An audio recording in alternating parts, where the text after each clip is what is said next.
Shalom saudara, selamat datang di ibadah online Gereja Rehoboth Jemaat Immanuel. Sebelum kita mengikuti ibadah secara online, harap memperhatikan beberapa hal sebagai berikut. Ketahuilah bahwa Anda tidak sedang menonton ibadah, tapi Anda sedang beribadah. Bawalah sikap hati yang sama, sikap hati yang siap untuk datang kepada Allah. Siapkanlah diri Anda sama seperti ketika Anda datang ke gereja. Siapkan hati, pikiran, dan tubuh. Bawa hidup kita sebagai persembahan yang berkenan kepada Tuhan. Media apapun yang kita gunakan saat ini sebagai alat yang Tuhan pakai untuk berbicara kepada umatnya. Mari ikutlah masuk dalam pujian dan penyembahan.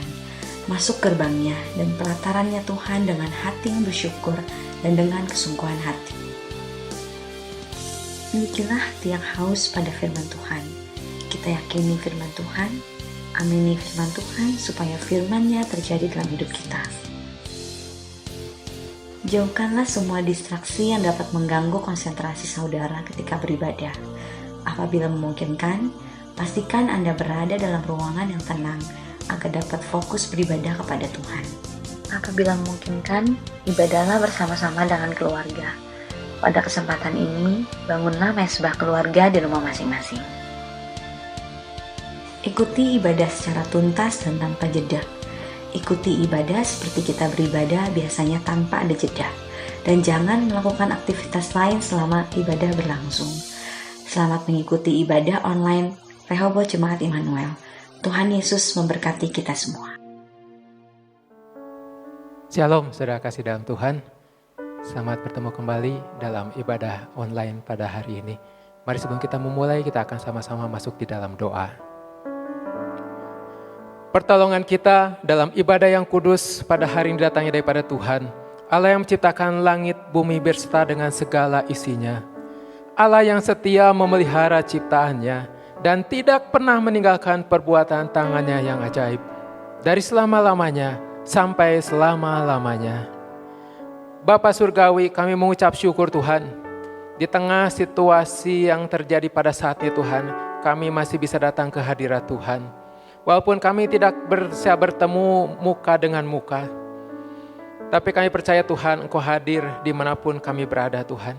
Engkau hadir baik di tempat ini, di rumah kami masing-masing. Engkau hadir untuk siap memberkati setiap kami semua. Mari Bapa dalam surga kami siapkan hati kami, untuk kami mau beribadah kepada Tuhan pada hari ini. Sebelumnya layakkan kami, kuduskan kami. Kami mau Tuhan, mata, hati, pikiran kami hanya tertuju kepada Tuhan. Tuhan yang memimpin ibadah online pada hari ini. Dari awal pertengahan hingga akhirnya. Tuhan memberkati setiap hamba-Hamba yang akan melayani. Tuhan berkati semua kami semua yang mendengarkan acara ini Tuhan. Yang mengikuti acara ini Bapa. Supaya kami diberkati oleh Tuhan. Kami dikuatkan. Kami diteguhkan oleh Engkau Tuhan. Kami bawa semuanya dari awal pertengahan hingga akhir di dalam tangan Tuhan. Sehingga kami percaya ketika kami mengikuti acara ini, ibadah ini Tuhan. Yang lemah baik Tuhan, kuatkan, teguhkan kembali iman kami Tuhan. Yang dalam keadaan sakit, kuasa-Mu, biru-biru menjamah, menyembuhkan kami. Sehingga kami boleh pulih dan sehat kembali. Terima kasih Bapa, terima kasih Tuhan. Segala puji, hormat, syukur kami akan hanya kepada Tuhan. Di dalam nama Tuhan Yesus Kristus, Allah menjadi Tuhan dan selamat kami yang hidup. Kami berdoa dan kami mengucap syukur. Haleluya, amin. Oke, shalom. Puji nama Tuhan, kita bersyukur kalau kita boleh ada saat ini dengan keadaan yang baik, dengan keadaan yang sehat. Semua karena kemurahan Tuhan, amin. Kalau saat ini kita berkumpul di hari Jumat Agung, kita merayakan Tuhan Yesus telah mati buat kita. Tuhan Yesus membawa kemenangan buat kita. Dan biarlah saat ini kita bersuka cita. Di tempat ini, di rumah, dimanapun kita berada, kita bersuka cita. Karena Tuhan berserta dengan kita, amin. Yuk kita sama-sama bersorak-sorai, kita bersuka cita bagi Dia. Sebab Dia telah menang.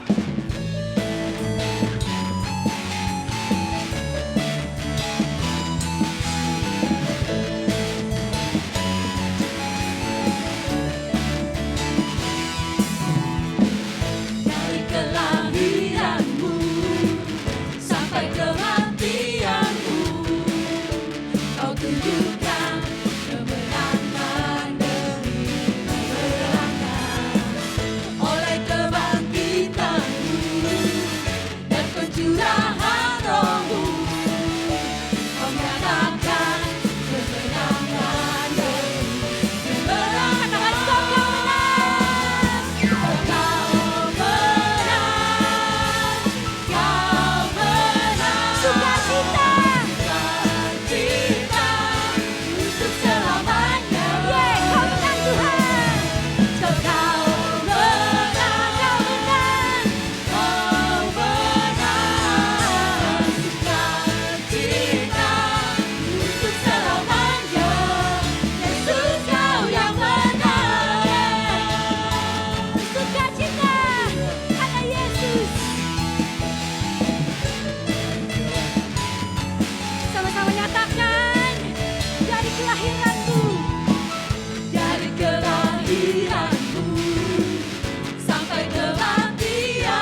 kayu salib membawa kita kepada kemenangan. Kita dimenangkan atas dosa, kita dimenangkan atas maut, dan kita dimenangkan atas penyakit. Di tengah kondisi kita yang kita alami saat ini, di tengah kondisi yang bangsa kita alami saat ini, kita percaya bahwa kuasa kemenangan Yesus tetap sama buat bangsa Indonesia. Kuasa kemenangan yang Dia korbanin kayu salib akan sama terjadi pada bangsa ini. Yuk di hari Jumat Agung saat ini, kita berikan waktu kita arahkan hati kita berdoa buat bangsa Indonesia. Kita berdoa buat bangsa ini. Kita percaya sesuatu yang besar akan terjadi pada bangsa ini. Haleluya, Yesus Tuhan.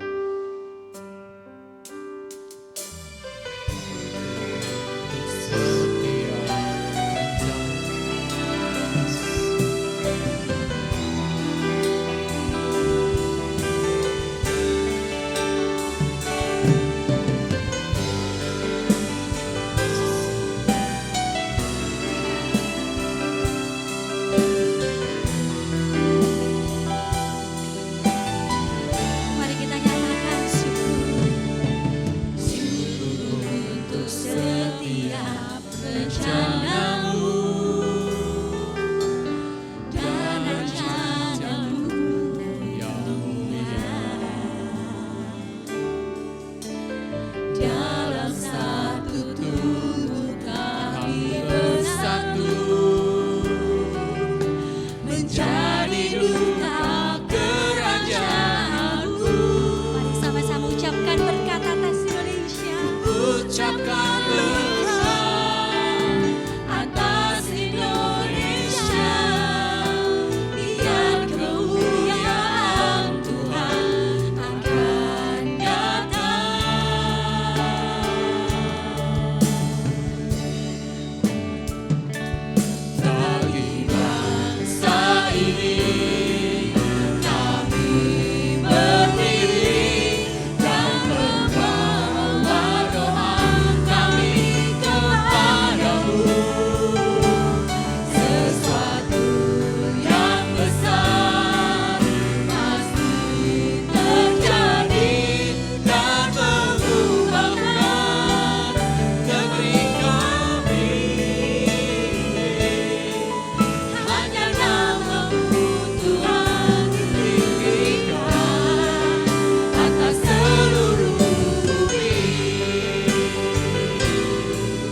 percaya Tuhan. Kami percaya Tuhan setiap doa-doa yang dinaikkan oleh anak-anak-Mu Tuhan akan menggemparkan surga Tuhan. Dan sesuatu yang besar akan terjadi buat bangsa ini Tuhan. Haleluya Yesus. Biar kami sebagai anak-anak-Mu berdoa, mengucapkan berkat buat bangsa ini. Haleluya Yesus. Mari sama-sama kita angkat tangan kita. Kita mengucapkan berkat atas bangsa ini.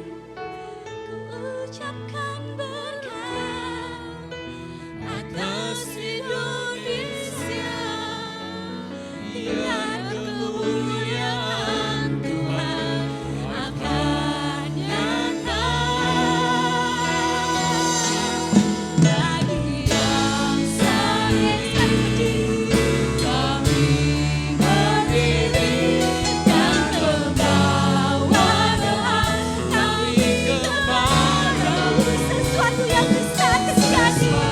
Yes, yang besar pasti terjadi dan mengubahkan negeri kami.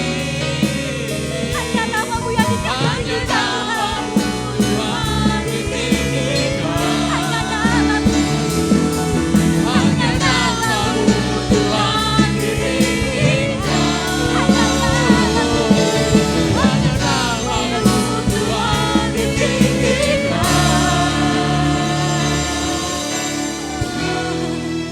Atas seluruh bumi. Haleluya Yesus.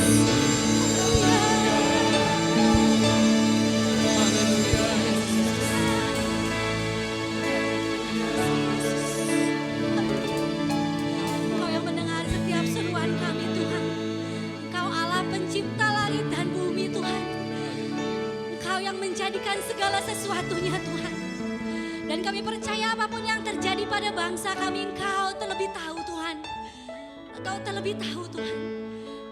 Dan kami tahu Tuhan, Engkau juga menangis buat bangsa ini Tuhan. Kami percaya Tuhan, akan ada suatu kegerakan yang besar terjadi atas bangsa kami Tuhan. Ketika umat-umat Tuhan berdoa berseru Tuhan. Kami percaya Tuhan, kuasa Engkau Tuhan akan nyatakan atas negara kami Tuhan. Yesus, pulihkan keluarga kami Tuhan. Pulihkan negeri kami Tuhan. Pulihkan gereja kami Tuhan. Yesus, ampuni kami Tuhan. Ampuni bangsa kami Tuhan. Haleluya Yesus. Kami percaya Tuhan, kuasa kebangkitan Tuhan, kematian Tuhan di kayu salib mengalahkan maut Tuhan. Engkau berikan kemenangan pada setiap kami Tuhan. Kami percaya kemenangan yang sama terjadi buat Indonesia Tuhan. Dan kami akan lihat Indonesia penuh kemuliaan Tuhan. Kami akan lihat hari lepas hari Indonesia akan dipulihkan Tuhan. Akan dibebaskan dari sakit penyakit Tuhan. Dan kami percaya Tuhan, pemulihan besar terjadi Tuhan. Terima kasih Tuhan Yesus. Terima kasih Tuhan. Berikan damai sejahtera. Kami tahu Tuhan, kami sebagai anak-anak-Mu lebih daripada pemenang Tuhan. Bebaskan kami dari rasa takut Tuhan. Bebaskan kami dari rasa tidak damai sejahtera Tuhan. Kami percaya Tuhan, roh yang Tuhan berikan bukan roh ketakutan, tapi roh yang membangkitkan, roh yang memberikan damai sejahtera dalam setiap kami Tuhan. Terima kasih Tuhan Yesus. Terima kasih Tuhan. Terima kasih Roh Kudus. Biarlah setiap pujian, hormat dan kemuliaan hanya bagi nama Tuhan. Terima kasih Bapa dalam nama Tuhan Yesus Kristus. Doa bersyukur, haleluya. Amin. Shalom. Salam sejahtera dalam kasih Tuhan Yesus Kristus. Selamat bertemu kembali. Bagaimana kabar jemaat yang dikasih Tuhan? Kami berharap kita semua berada dalam keadaan sehat, penuh damai sejahtera, dan penuh sukacita. Di tengah kondisi dunia yang sedang berguncang ini karena wabah COVID-19. Puji nama Tuhan, kalau hari ini kita masih bisa beribadah, walaupun secara online, kita tidak bisa bertatap muka secara langsung satu dengan yang lain. Karena kita terpisahkan oleh jarak. Tetapi kita percaya bahwa setiap orang yang percaya akan Tuhan persatukan di dalam satu tubuh Kristus yang utuh. Dan kita percaya saat ini Tuhan hadir di tengah-tengah kita, memberkati setiap kita yang sungguh-sungguh memuji, menyembah Tuhan dan beribadah kepada-Nya. Amin. Baiklah, sebelum kita melanjutkan masuk dalam firman Tuhan, kita tunduk kepala sejenak untuk mohon pimpinan Tuhan. Bapa dalam surga, kami ucap syukur untuk setiap kebaikan Tuhan yang kami rasakan dalam hidup kami. Kami mengucap syukur kalau kami masih boleh memiliki nafas kehidupan sampai saat ini. Kami merasa bahwa itu semua adalah kemurahan Tuhan, kasih karunia Tuhan yang Tuhan nyatakan dalam hidup kami. Dan kalau saat ini kami masih dapat beribadah kepada Tuhan, itu juga karena kasih karunia Tuhan. Oleh sebab itu kami tidak mau menyia-nyiakan waktu dan kesempatan ini. Saat ini kami berdatang di bawah kaki salib-Mu Tuhan. Kami rindu mendengar suara Tuhan. Kami rindu mendengar firman-Mu untuk menguatkan setiap kami. Tuhan tolong hamba-Mu yang menyampaikan firman-Mu. Urapi dia dengan kuat kuasa Roh-Mu. Berikan hikmat yang daripada surga. Supaya setiap apa yang disampaikan sungguh-sungguh menjadi berkat buat kami sekalian. Tuhan tolong juga setiap saudara-saudara kami yang di rumah masing-masing, dimanapun mereka berada. Tuhan berikan hikmat kepada mereka untuk dapat memahami setiap apa yang disampaikan. Mereka boleh menangkap setiap kebenaran firman Tuhan yang akan meneguhkan dan menguatkan dan memberkati mereka. Kami mohon Roh Kudus sekiranya menguasai hati pikiran kami. Fokuskan konsentrasi kami untuk tertuju hanya kepada firman Tuhan. Dan kami sama-sama boleh menikmati berkat Tuhan pada pagi hari ini. Terima kasih Bapa. Di dalam nama Tuhan Yesus Kristus kami serahkan pemberitaan firman-Mu Tuhan. Amin. Ya saudaraku semua, hari ini kita memperingati satu hari yang istimewa. Hari yang disebutkan sebagai hari Jumat Agung. Ya. Hari Jumat adalah hari yang biasa, tetapi ketika kita menambahkan kata agung, agung yang memiliki pengertian sesuatu yang besar, sesuatu yang hebat, sesuatu yang luhur, sesuatu yang mulia. Lalu apa yang kita peringati sebetulnya di dalam Jumat Agung itu? Di dalam Jumat Agung kita sebenarnya sedang memperingati kematian seseorang. Ya, kematian seseorang. Kenapa kematian orang tersebut harus diperingati? Apa istimewanya dengan kematian orang tersebut daripada kematian manusia pada umumnya? Tidak ada satupun manusia di dalam dunia ini yang kematiannya diperingati oleh begitu banyak orang. Hanya kematian Yesus. Umumnya orang akan memperingati hari kelahiran. Ya, sebagaimana kita sering mengucapkan happy birthday kepada saudara kita, kepada orang tua, kepada sanak famili, kepada siapapun yang berulang tahun. Memperingati hari kelahirannya. Atau kita mengingat hari kelahiran orang-orang yang terkenal. Misalkan mungkin raja, para penemu, para pahlawan, orang-orang yang berjasa, kita peringati kelahirannya. Tetapi hari ini kita memperingati hari kematian seseorang. Demikian istimewanya, demikian pentingnya kita memperingati hari kematian orang tersebut, yaitu kematian Yesus.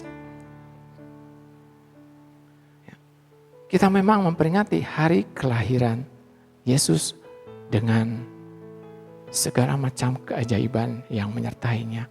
Kita tahu Tuhan Yesus lahir dari seorang perawan Maria yang dikandung dari Roh Kudus. Bukan dari benih manusia. Para gembala yang datang menyembah kepada Tuhan Yesus karena diberitahu oleh malaikat. Para orang Majus yang datang dari jauh. Datang ke Bethlehem untuk mempersembahkan persembahan-persembahan mereka. Demikian ajaibnya peristiwa-peristiwa tersebut yang menandai hari kelahiran Tuhan Yesus. Bahkan kita pun begitu merayakan hari kelahiran Tuhan Yesus di dalam satu pesta yang megah, dan kadang dipenuhi dengan kemewahan.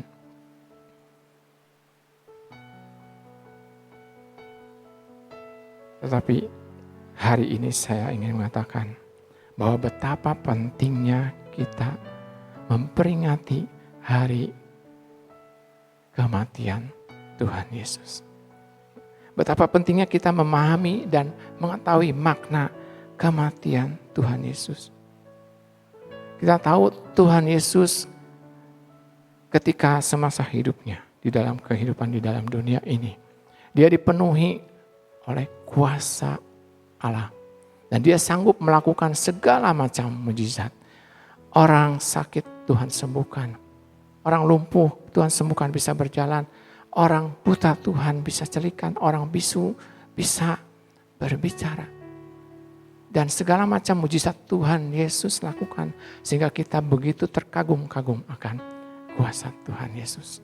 Memang benar. Kita patut memuji Tuhan. Mengagungkan Tuhan akan kuasanya, akan kebesarannya. Tetapi sekali lagi, saudaraku, tujuan Tuhan Yesus datang ke dalam dunia bukan itu. Supaya dia bisa diagungkan dan disembah sebagai Tuhan yang berkuasa. Hanya itu, bukan. Tuhan Yesus datang ke dunia dengan satu tujuan utama, yaitu menderita dan mati. Menderita dan mati untuk saudara dan saya. Matius 20 ayat 28 mengatakan, sama seperti anak manusia datang, bukan untuk dilayani, melainkan untuk melayani dan untuk memberikan nyawanya menjadi tebusan bagi banyak orang. Itulah tujuan utama Tuhan Yesus datang ke dalam dunia, menderita dan mati. Hari ini kita peringati hari kematiannya. Dan kita harus menangkap makna yang sesungguhnya dari kematian Tuhan Yesus tersebut.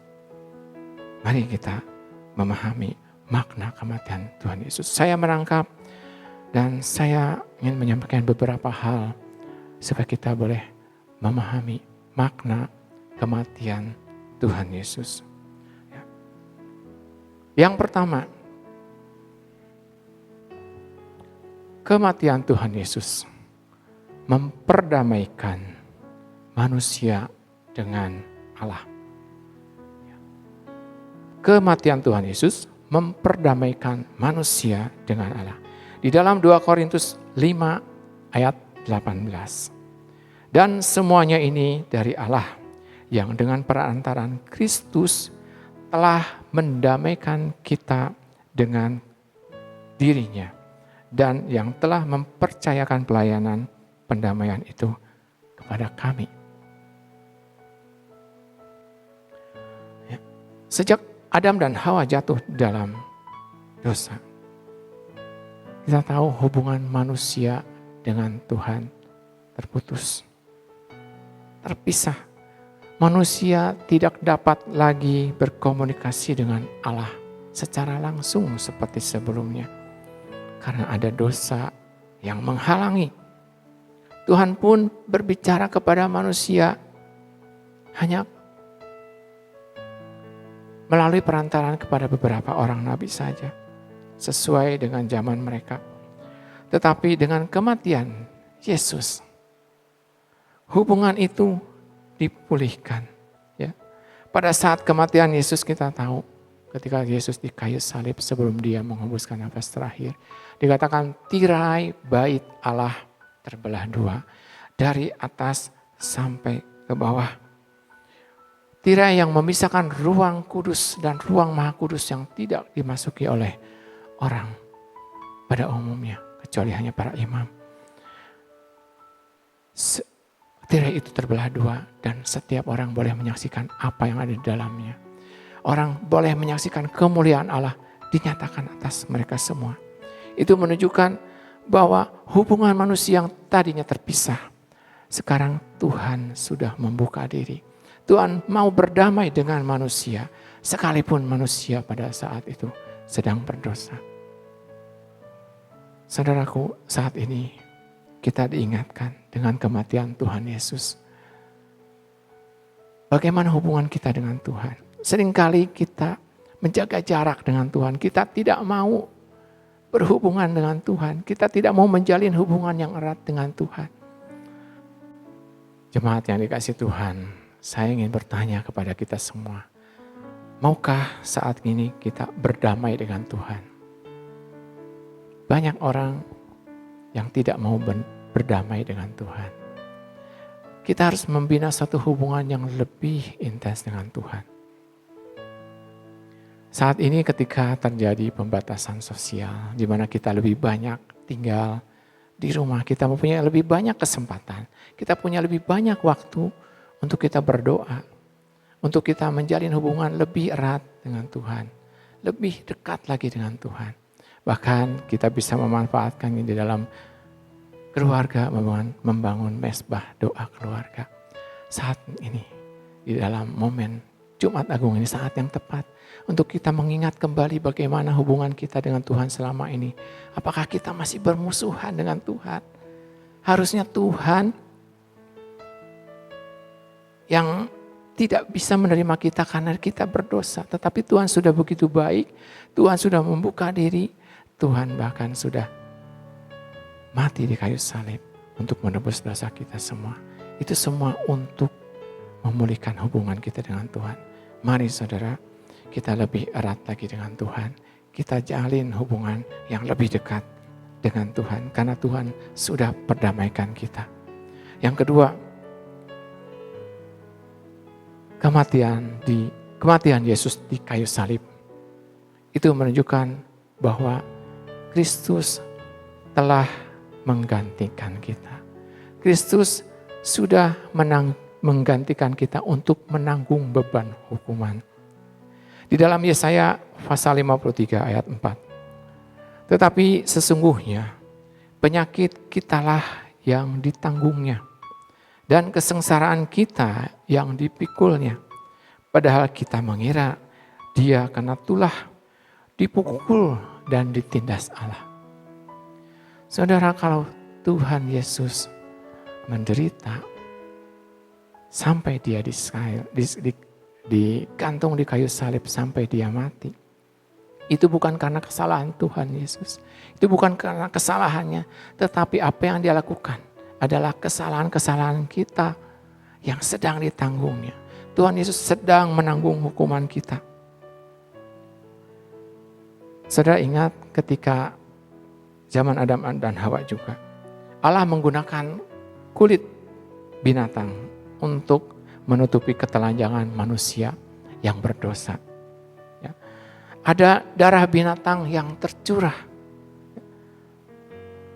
supaya bisa menutupi ketelanjangan Adam dan Hawa, bisa menutupi dosa Adam dan Hawa. Kita ingat juga sejak zaman Musa, di mana Musa memimpin bangsa Israel keluar dari Mesir. Ada peraturan bahwa setiap orang yang melakukan kesalahan, setiap orang yang sudah berbuat dosa, dia haruslah mempersembahkan korban binatang yang disembelih sebagai ganti dosanya.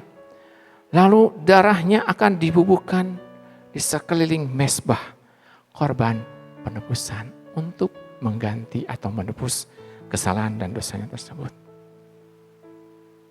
Saudaraku, darah Yesus yang tercurah di kayu salib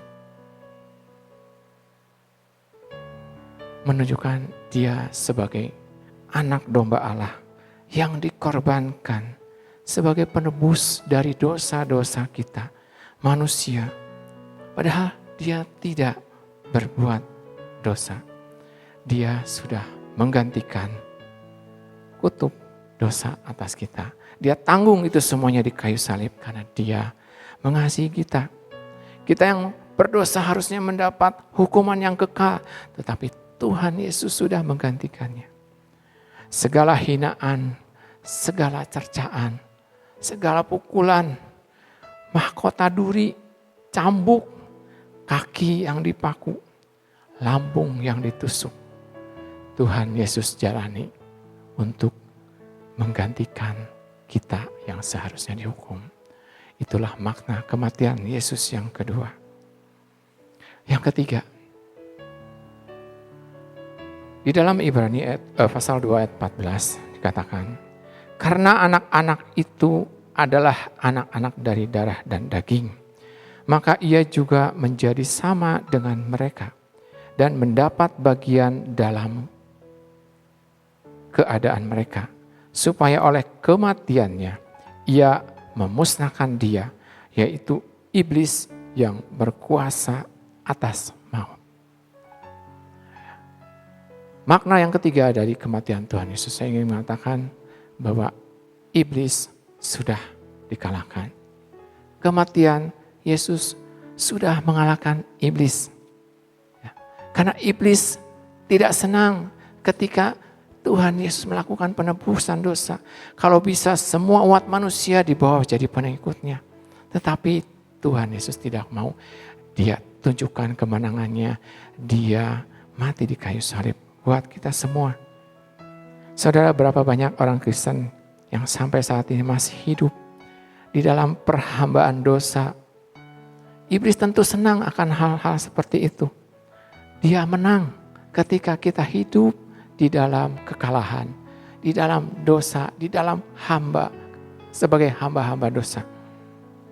Banyak orang Kristen masih main-main dengan kehidupan kerohaniannya. Banyak orang Kristen masih main-main dengan ibadahnya. Banyak orang Kristen masih malas untuk berdoa, untuk memuji Tuhan. Dan masih banyak orang Kristen mengabaikan hal-hal rohani. Tetapi mereka lebih mengutamakan dosa dan kedagingan. Iblis sudah dikalahkan. Hendaknya kita pun sanggup mengalahkan iblis. Karena kematian Tuhan Yesus sudah menunjukkan bahwa Yesus tampil sebagai pemenang. Kita yang percaya kepada Tuhan Yesus haruslah juga tampil sebagai pemenang. Di dalam Kolose 3 ayat 3 sampai 4. Sebab kamu telah mati dan hidupmu tersembunyi bersama dengan Kristus di dalam Allah. Apabila Kristus yang adalah hidup kita menyatakan diri kelak, kamu pun akan menyatakan diri bersama-sama dengan Dia dalam kemuliaan. Ayat 5-nya dikatakan, karena itu matikanlah dalam dirimu segala sesuatu yang duniawi, yaitu percabulan, kenajisan, hawa nafsu, nafsu jahat, dan juga keserakahan yang sama dengan penyembahan berhala. Ya, momen kematian Tuhan Yesus mengingatkan kita untuk mari kita hidup dalam berkemenangan karena iblis sudah dikalahkan. Mari kita jangan terus hidup dalam belenggu dosa. Saudara, tinggalkan setiap hal-hal kedagingan yang selama ini masih kita utamakan. Mari kita cari perkara-perkara yang di atas, di mana kebenaran Tuhan ada, di mana hal-hal yang penuh dengan kemuliaan Tuhan. Mari saudara, saat ini saat yang tepat untuk kita boleh berefleksi. Apakah hidup kita saat ini masih terus hidup di dalam kekalahan? Sementara iblis 2000 tahun lalu sudah Tuhan kalahkan dengan kematiannya. Mari kita hidup sebagai pemenang-pemenang. Ayat bagian keempat, saya ingin mengatakan bahwa dengan kematian Kristus, kita dimampukan untuk hidup bagi Tuhan. Ya, bahwa dengan kematian Kristus, kita dimampukan untuk hidup bagi Tuhan. Saudara, kita orang-orang yang sudah ditebus, katakan kita bukan lagi milik kita sendiri. Nah, hidup kita sudah menjadi milik orang yang menebusnya, Tuhan Yesus, Allah kita. Oleh karena itu, orang yang sudah merasa ditebus oleh Tuhan, kita harus hidup bagi Allah. Roma 6 ayat 10-11 mengatakan, sebab kematiannya adalah kematian terhadap dosa, satu kali dan untuk selama-lamanya. Dan kehidupannya adalah kehidupan bagi Allah. Demikianlah hendaknya kamu memandangnya, bahwa kamu telah mati bagi dosa, tetapi kamu hidup bagi Allah dalam Kristus Yesus. Saudara, sadarkah bahwa kehidupan kita yang kita miliki sekarang ini hanyalah kemurahan Tuhan. Dan tentu Tuhan punya maksud dalam kehidupan kita ketika kita masih memiliki hidup ini. Tuhan punya maksud, Tuhan punya tujuan. Artinya supaya kita boleh hidup terus di dalam kebenaran Tuhan. Mari kita pakai hidup kita untuk terus memuliakan Tuhan. Ya, saudara, begitu pentingnya sekali lagi kita memahami tentang kematian Yesus bagi kita. Bahkan Tuhan Yesus sebelum kematiannya, Yesus selalu mengingatkan para murid-muridnya bahwa ia akan menderita aniaya dan mati. Apa tujuan Tuhan Yesus selalu mengingatkan hal itu? Berkali-kali Tuhan Yesus mengingatkan, yaitu supaya murid-murid benar-benar siap menghadapi kenyataan pada saat Tuhan Yesus nanti akan mati. Kita ingat malam menjelang kematian Tuhan Yesus. Yesus mengajak mereka merayakan Paskah. Ya, merayakan Paskah. Saudara, banyak dari kita mungkin beranggapan bahwa Paskah itu terjadi hanya setelah kebangkitan Tuhan Yesus. Oh, ternyata tidak. Ya, karena Tuhan Yesus sendiri adalah orang Yahudi yang taat untuk melakukan setiap ritual yang diharuskan, di mana setiap orang Yahudi harus merayakan Paskah. Ya, nah kita ingat bagaimana ketika Tuhan Yesus masih berumur 12 tahun. 12 tahun, ya ada satu yang mengatakan di dalam Lukas 2 ayat 41 sampai 42. Bahwa tiap-tiap tahun orang tua Yesus pergi ke Yerusalem pada hari raya Paskah. Ya, ketika Yesus telah berumur 12 tahun, pergilah mereka ke Yerusalem seperti yang lazimnya pada hari raya itu. Jadi sejak Yesus masih kecil, hari raya Paskah sudah ada. Ya. Dan pada ayat yang lain dalam Markus 14 ayat 12. Pada hari pertama dari hari raya roti tidak beragi, pada waktu orang menyembelih domba Paskah, murid-murid Yesus berkata kepadanya, ke tempat mana engkau kehendaki kami pergi untuk mempersiapkan perjamuan Paskah bagimu. Ya. Dua hal itu menunjukkan bahwa Yesus pun merayakan Paskah. Ya. Sebagaimana orang Yahudi pada umumnya. Saudara, berarti kita mengenal ada dua macam Paskah. Yang pertama adalah Paskah bagi orang Yahudi atau orang Israel. Yang kedua adalah Paskah bagi orang Kristen. Ya. Yang dua-duanya sebetulnya satu hal yang berbeda, tetapi memiliki satu esensi yang sama. Ya. Di dalam Paskah Yahudi, ya, Paskah yang berasal dari kata Pasah, memiliki arti melewati atau berjalan melewati. Ya. Ada satu ayat mengatakan dalam Keluaran pasal 12 ayat 11. Dan beginilah kamu memakannya, pinggangmu berikat, kasut pada kakimu dan tongkat di tanganmu. Buru-burulah kamu memakannya. Itulah Paskah bagi Tuhan. Saudara, ini kisah ketika bangsa Israel akan Tuhan bebaskan keluar dari Mesir. Pada malam Paskah itu, ya, di mana Tuhan sudah memberikan 9 tulah kepada bangsa Mesir, ya, supaya mengizinkan bangsa Israel untuk bebas pergi dari Mesir. Tetapi Firaun begitu keras hati, sehingga Tuhan akan memberikan tulah yang ke-10, yaitu kematian anak sulung. Ya, Tuhan mengatakan bahwa pada tengah malam nanti Tuhan akan memerintahkan malaikat maut untuk membunuh setiap anak sulung di Mesir. Tetapi kepada setiap orang-orang Israel, mereka harus melakukan satu hal supaya mereka bersiap-siap menantikan kedatangan malaikat tersebut dan mereka boleh dibebaskan. Apa yang mereka lakukan, saudara? Saya ulangi ayat tadi. Dan beginilah kamu memakannya, pinggangmu berikat, kasut pada kakimu dan tongkat di tanganmu. Buru-burulah kamu memakannya. Itulah Paskah bagi Tuhan. Mereka harus melakukan satu hal yang nanti dikatakan berikutnya harus selalu diperingati setiap tahun. Ya, pada tanggal ke-14 bulan pertama dari tahun-tahunnya Israel. Apa yang harus mereka makan? Mereka harus makan sayur pahit, mereka harus makan roti tidak beragi, dan mereka harus menyembelih seekor anak domba yang sudah terlebih dahulu dipisahkan. Anak domba ini berumur kurang lebih 1 tahun, kemudian mereka harus memisahkannya sejak hari ke-10 dan mereka akan menyembelihnya pada hari yang ke-14. Dan Tuhan mengatakan ketika mereka menyembelih itu, mereka harus mengambil sedikit darahnya untuk dioleskan di ambang pintu dan kedua tiang pintu itu. Dan saat itu mereka harus dalam keadaan yang bersiap.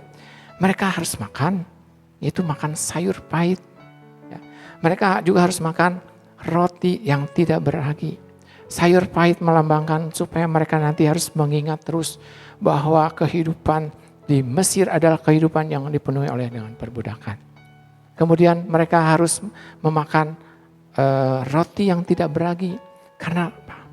Karena pada saat nanti malaikat Tuhan yang tidak tahu jam berapa itu akan datang. Tapi mereka harus bersiap-siap ketika Tuhan perintahkan harus berangkat kepada Musa. Sekarang mereka harus sudah siap untuk berangkat. Oleh karena itu di ayat tadi dikatakan bahwa mereka harus memakannya dalam keadaan pinggangmu berikat. Ya, kita tahu orang Israel memakai baju 2 lapis. Untuk baju di rumah mungkin mereka tidak menggunakan ikat pinggang. Tetapi ketika mereka keluar katanya mereka harus menggunakan baju lapis lagi. Kemudian mereka mengikatnya. Kemudian juga mereka harus memakai kasut seperti mau bepergian. Dan siap dengan tongkat di tangan. Mereka harus selalu siap. Sehingga ketika Tuhan datang memerintahkan malaikat untuk membunuh semua anak sulung, mereka boleh diselamatkan. Ya. Dan Tuhan tidak menolahi orang Israel, bahkan membebaskan mereka dari perbudakan. Mereka bisa keluar dari Mesir karena pertolongan Tuhan. Ketika malaikat itu datang, malaikat melihat ada darah anak domba yang dioleskan di ambang pintu dan juga di kedua tiangnya. Itulah Paskah yang pertama, saudara. Bagaimana sekarang cara kita memperingati Paskah sekarang ini? Ya. Sekarang kita ada di dalam rangkaian Minggu Paskah. Ya. Tadi dikatakan kalau orang Israel zaman dulu memakan sayur pahit, itu tujuannya supaya mereka selalu ingat akan masa-masa mereka di dalam perbudakan. Sekarang kita sebagai orang Kristen yang memperingati Paskah, memperingati Jumat Agung dan nanti juga Minggu Paskah. Hendaklah kita juga akan selalu mengingat bahwa ketika kita masih di dalam perbudakan dosa itu adalah satu masa yang benar-benar pahit. Masa-masa yang sengsara seharusnya. Kita harus ingat itu. Ya. Kan kita juga makan roti tidak beragi untuk menunjukkan kenapa roti tidak beragi? Karena kalau tadi pemberitahuan datang, mereka harus langsung berangkat. Maka roti itu tidak perlu diberi lagi-lagi ragi. Ya. Adonan roti itu mereka harus bawa langsung dengan tempatnya dibungkus kain untuk dibawa pergi. Artinya mereka harus selalu siap. Ya. Saat ini kita sebagai orang Kristen juga harus selalu siap. Karena Tuhan akan datang. Daging domba yang darahnya dioleskan itu menunjukkan pengorbanan Tuhan Yesus sebagai anak domba Allah yang menebus dosa kita semua. Tuhan Yesus sudah disalibkan, dia mati dan darahnya menunjukkan seperti darah anak domba yang dikorbankan ganti menebus dosa kita semua. Saudara, kita harus menjadi orang yang selalu siap, ya. Harus menjadi orang yang selalu siap. Karena apa? Karena saat ini adalah zaman akhir. Saat ini kedatangan Tuhan sudah begitu dekat. Tuhan ingin membebaskan kita dari dunia ini. Saudara, berkaitan dengan COVID-19 ini. Ini menunjukkan tanda-tanda zaman, akhir zaman yang sudah begitu dekat. Kedatangan Tuhan sudah semakin dekat. Ya, kabar burung bagaimana Amerika akan menerapkan chip itu. Yang nanti kalau setiap orang yang hanya ada tanda di tangan atau di dahinya, mereka akan bisa membeli sesuatu kebutuhan. Tetapi orang yang tidak memiliki itu tidak bisa. Saudara, apakah kita siap?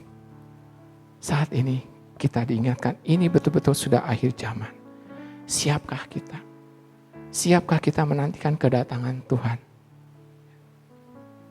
Tuhan tidak ingin di momen Jumat Agung ini kita hanya bersedih-sedih. Menyaksikan film bagaimana penyiksaan Tuhan yang demikian dahsyat, demikian hebat. Ataupun kita membacanya di kitab suci. Bagaimana Tuhan sudah didera, disiksa, menanggung itu semua untuk kita.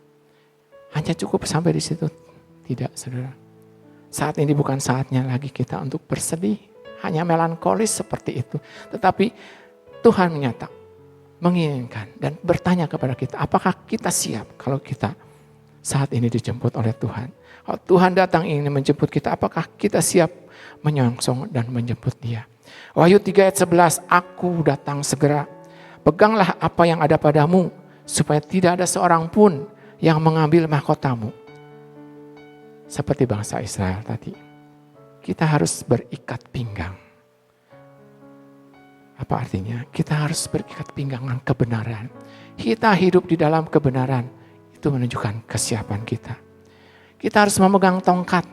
Apa artinya? Kita harus melakukan firman Tuhan. Firman Tuhan harus ada di dalam pikiran, ada di dalam hati, dan ada di dalam kehidupan kita yang kita lakukan sehari. Dan kita harus berkasutkan kerelaan. Kerelaan untuk mau melayani Tuhan. Melayani setiap orang menjadi berkat bagi banyak orang. Terakhir, saudara, sebelum saya menutup khotbah ini. Menghadapi ancaman COVID-19 ini. Mungkin banyak hamba Tuhan yang mengatakan, kita jangan takut, kita harus tenang. Tuhan pasti menolong kita. Tetapi saat ini saya mau mengatakan sedikit lain. Bahwa saat ini kita harus semakin takut. Kita harus semakin takut. Tetapi bukan kepada virus, bukan kepada manusia. Hiduplah takut kepada Tuhan. Kita harus semakin takut kepada Tuhan. Artinya kita harus semakin bersiap-siap. Kita harus semakin takut akan Tuhan. Artinya kita menghargai kehadiran Tuhan di dalam kehidupan kita. Dan kita boleh senantiasa hidup di dalam kebenaran. Ketika kita melakukan itu. Ketika kita sungguh-sungguh takut akan Tuhan, maka Tuhan akan hadir bersama kita. Tuhan sendiri akan membuat jiwa kita menjadi tenang untuk kita boleh terus berjalan bersama dengan Tuhan. Amin. Kiranya firman Tuhan menjadi berkat bagi kita sekalian. Selamat Paskah, Tuhan Yesus memberkati. Bapa yang penuh kasih, kami mengucap syukur kepadamu Tuhan. Firman-Mu sudah disampaikan dengan segala keterbatasan kami Tuhan. Kami mohon kiranya Roh Kudus yang lebih jauh menjelaskan di dalam kehidupan kami masing-masing. Setiap kami yang mendengar Tuhan, biarlah kami boleh semakin mengerti, semakin memahami makna kematian Tuhan Yesus bagi kami semua. Engkau yang sudah memperdamaikan hidup kami, untuk kami boleh lebih dekat kembali menjalin satu hubungan yang erat dengan Tuhan. Engkau yang sudah menggantikan kami Tuhan, menanggung hukuman dosa yang harusnya kami jalani. Engkau yang sudah mengalahkan iblis. Engkau yang sudah mengalahkan maut. Kami ucap syukur. Biarlah Tuhan melalui itu semua kami boleh hidup, menyerahkan hidup kami untuk kemuliaan Tuhan. Hidup kami boleh kami pergunakan hidup terus di dalam kebenaran firman Tuhan. Tuhan, di akhir zaman ini Tuhan, kami harus semakin bersiap. Seperti bangsa Israel yang menyambut, yang bersiap-siap untuk menanti kedatangan Tuhan. Kedatangan malaikat maut itu. Demikian juga kami saat ini Tuhan, orang-orang yang hidup di akhir zaman ini Tuhan, mari persiapkan kami untuk hidup kami terus boleh berikat, pinggangkan kebenaran firman Tuhan. Hidup kami juga boleh memegang tongkat firman Tuhan itu Tuhan di dalam hidup kami. Dan penuh hidup kami juga dengan kerelaan untuk hidup kami juga dapat menjadi berkat bagi banyak orang. Tuhan Yesus, meteraikanlah setiap firman-Mu ini dalam kehidupan kami. Tuhan tolong mampukan kami di akhir zaman ini untuk tetap hidup berkemenangan, hidup bagi Tuhan. Terima kasih Tuhan. Di dalam nama Tuhan Yesus Kristus kami berdoa dan ucap syukur. Amin. Puji Tuhan, saudara kasih dalam Tuhan, kita sudah diberkati oleh kebenaran firman Tuhan. Sebentar kita akan menerima satu berkat yang khusus, kita akan dipersatukan dengan tubuh dan darah Kristus melalui perjamuan kudus. Mari kita akan persiapkan hal ini. Dan saya percaya mungkin saudara-saudara seperti sudah diumumkan sebelumnya, harap saudara sudah mempersiapkan roti dan anggur sesuai dengan jumlah anggota keluarga yang ikut dalam sakramen perjamuan kudus pada pagi hari ini. Nah, saudara kasih dalam Tuhan, sekali lagi saya umumkan roti dapat diganti dengan potongan crackers. Kemudian untuk anggur juga kalau saudara tidak ada dapat diganti dengan Fanta merah, sirup merah, atau dengan air teh.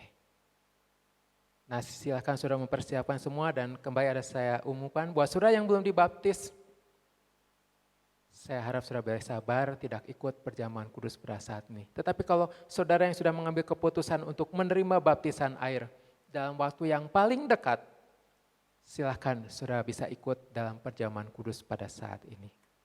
Mari saudara kasih dalam Tuhan, sebelumnya kita akan saudara mempersiapkan diri, kita akan masuk di dalam doa. Bapa kami di dalam surga, kami mengucap syukur Tuhan, kalau pada hari ini kami diberkati oleh kebenaran firman Tuhan. Sebentar kami akan menerima perjamuan kudus. Kami akan memberitakan kematian Kristus melalui perjamuan kudus ini. Dan kami akan diingatkan senantiasa akan pengorbanan Tuhan, kasih Tuhan buat kami. Tuhan yang sudah mau berkorban mati di kayu salib untuk menanggung setiap dosa kami. Karena Tuhan mengasihi kami. Biar kami menjaga hidup kami semakin hari semakin sungguh-sungguh mengasihi, bahkan lebih mengasihi Engkau lagi Tuhan. Terima kasih Bapa, ampuni setiap dosa dan kesalahan kami yang sudah kami lakukan. Kuduskan kami, layakan kami. Kami tahu perjamuan kudus yang kami ikuti pada hari ini Tuhan, ada satu perjamuan yang suci, yang kudus. Biar kami boleh mengikuti dengan hati yang layak, hati yang kudus, hati yang berkenan di hadapan Tuhan. Sehingga ketika kami mengikuti perjamuan kudus ini Tuhan, bukan kutuk yang kami terima, tapi kami menerima berkat Tuhan dalam kehidupan kami. Kami dikuatkan, teguhkan kembali iman kami. Bahkan yang sakit juga kami percaya kuasa darah-Mu, bilur-bilur-Mu itu Tuhan, yang menjamah dan menyembuhkan kami. Terima kasih Bapa, terima kasih Tuhan. Di dalam nama Tuhan Yesus kami berdoa dan kami mengucap syukur. Amin. Mari saudara kasih dalam Tuhan, sebelumnya kita naikkan satu pujian. Salibnya, salibnya, selamanya mulia.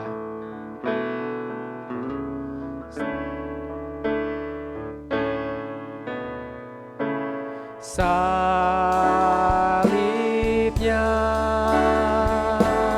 salibnya,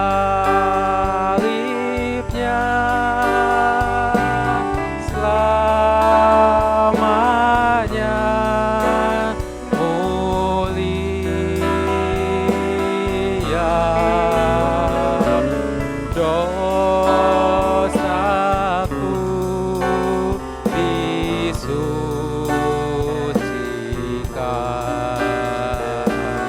oleh darah Yesus.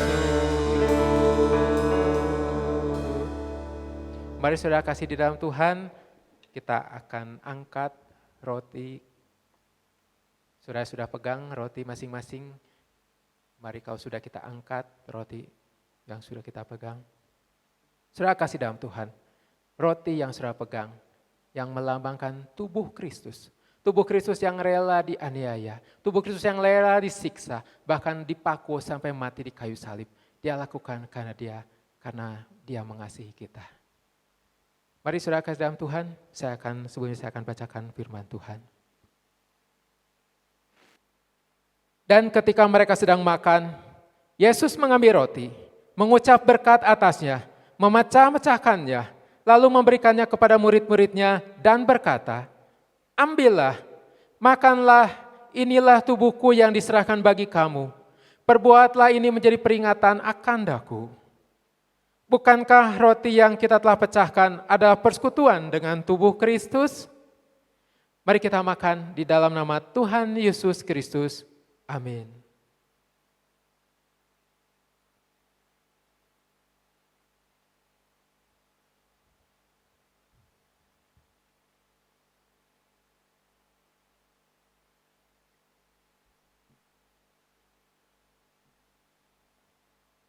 Mari saudara saya kasih dalam Tuhan, kalau sudah mari kita angkat anggur. Anggur yang saudara pegang adalah melambangkan darah Kristus. Darah Kristus yang tercurah saat dia dianiaya, disiksa, dan sampai dia mati di kayu salib. Dia lakukan karena dia mengasihi kita. Sesudah makan, ia mengambil cawan, mengucap syukur, lalu memberikan kepada mereka dan berkata, "Cawan ini ada perjanjian baru yang dimateraikan oleh darahku.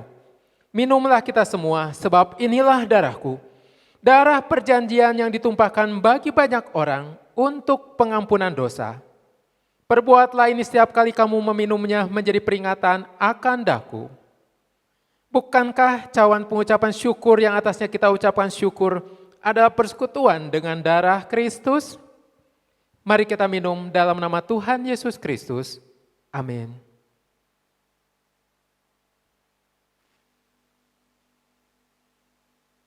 Puji Tuhan. Mari saudara naikkan saat pujian ini. Bersyukurlah kepada Tuhan.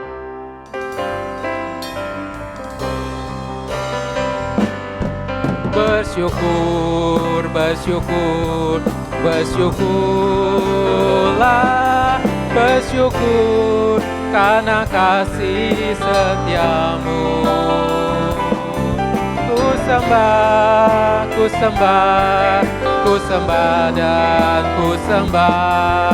Selama hidupku, ku sembah Kau Tuhan. Bersyukurlah, bersyukurlah, bersyukur karena kasih setiamu. Ku sembah dan ku sembah. Selama hidupku, ku sembah Kau Tuhan. Selama hidupku, ku sembah Kau Tuhan.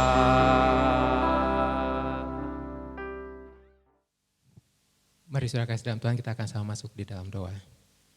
Bapa di dalam surga, kami ucap syukur Kau Tuhan sudah pimpin dalam ibadah online pada hari ini. Dari awal, pertengahan hingga akhirnya Bapa. Terima kasih berkat yang baik kami terima. Baik setiap pujian penyembah yang kami naikkan. Juga kebenaran firman Tuhan yang sudah disampaikan oleh hamba-Mu Tuhan. Kiranya itu boleh menjadi berkat, menguatkan, meneguhkan iman kami semua Tuhan.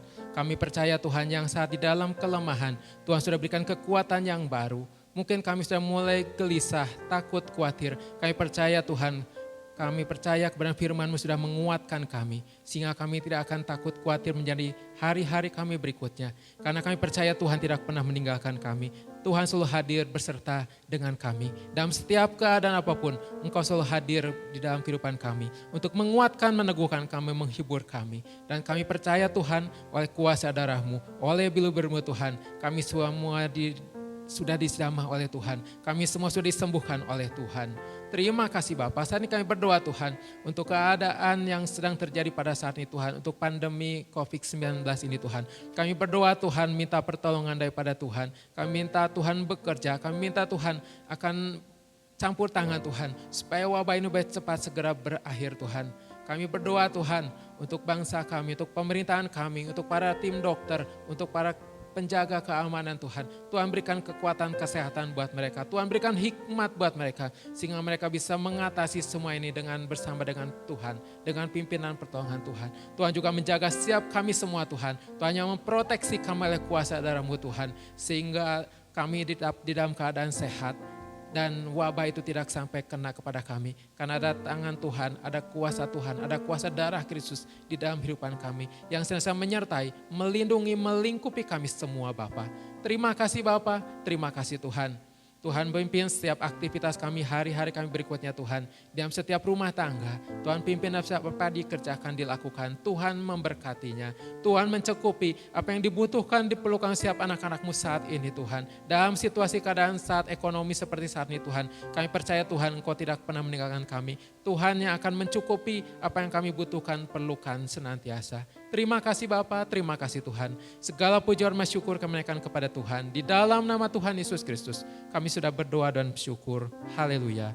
Sekarang sudah kasih di dalam Tuhan, terimalah berkat daripada Allah Bapa, Kiranya kasih karunia dan damai sejahtera dari Tuhan Yesus Kristus dan persekutuan dengan Roh Kudus menyertai saudara semua, mulai saat ini sampai Maranatha, Tuhan Yesus datang kali yang kedua. Haleluya. Amin. Bapa, terima kasih.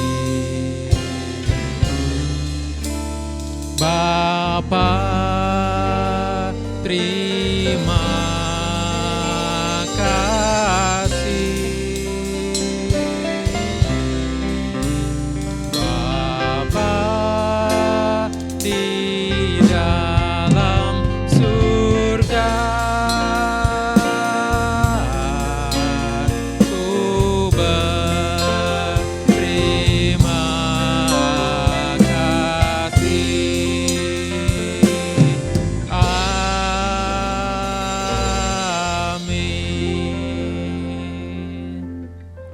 Amin. Selamat bertemu kembali dalam ibadah online yang berikutnya. Tuhan Yesus memberkati. Kegiatan ibadah di tengah minggu ditiadakan selama masa social distancing.